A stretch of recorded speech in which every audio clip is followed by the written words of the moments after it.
Hey all, Chris Bassett here, and I'll be changing the outlet in my garage. Let's get into it. The outlet in my garage just kind of wore down over time and was really loose, and plugs were falling out. So the first thing you're going to want to do is pick up a new outlet or receptacle that matches the one you're going to be replacing. This outlet is a 15 amp because it has two vertical slots and a ground. You'll also need a screwdriver. It can be either a flathead or a Phillips. It depends on the outlet size and screws. Go ahead and remove the cover plate by unscrewing the center screw with your flathead screwdriver. I'd also recommend that you place everything within reach on a stable surface in the garage and that there's good lighting so you can see where your things are at. Go ahead and remove the cover plate, and then you'll need either a Phillips or a flathead screwdriver to remove the two screws, both the top and the bottom, securing the outlet to the electrical box. These screws should be longer with finer threads. Go ahead and stick them with the other screws. Don't lose anything. Next, I'm going to gently pull the outlet out of the box by grasping the yoke, which is the metal mounting tabs on the top and the bottom. You don't want to yank the wires. Next, you're going to want to identify your wiring.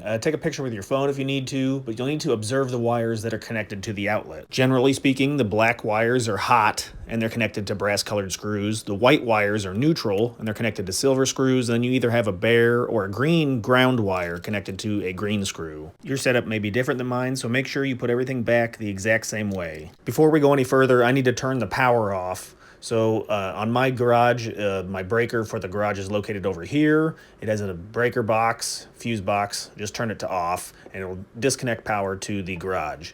You may have a breaker box in your house that controls stuff, so you want to identify the controllers and turn those off. Here's my breaker box in the basement, but I'll open it up just to show you. Sometimes the box is labeled, but if it's not, you'll need to test it to see what's what. That way you can turn off the power. That way you're safe, you don't get shocked. The outlet is 120 volts. I've been shocked multiple times, so it won't hurt very bad. It's more of a tingle, but just to be safe, you don't want to get shocked. You could either use a voltage tester or just plug in an appliance. I'm just going to plug in my radio, make sure it's not working. And then once you've confirmed there's no power, you can go ahead and work on the outlet. This would also be a real good time to check for damage. So if you see burn marks, melted plastic, you may want to call an electrician because there may be a fire hazard. Rubber-coated needle nose pliers can really help disconnect the wires. Make sure you loosen the screws on the sides of the outlet with a screwdriver, turn it counterclockwise, and then carefully unhook each wire from its terminal. Here's another angle on the other side. You don't need to completely remove the screws. You can if the wire is stuck,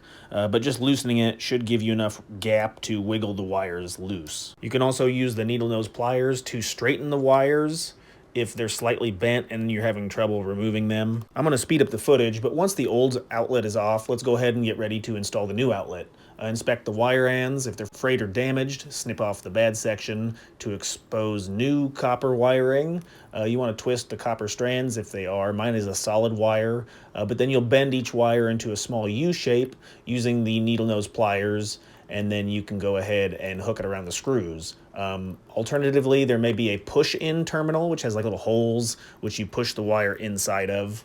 Then you'll want to connect the new wires to the new outlet. Make sure everything's organized properly. You want to be connecting the wires in the exact order that you took them off. My outlet didn't have a ground wire, but you may want to attach the ground wire to the green grounding screw. Make sure you tighten it up. The white neutral wires, and put those on, and then hot wires or the black wires last. I'm gonna go ahead and test my outlet for power now before I get everything put back together.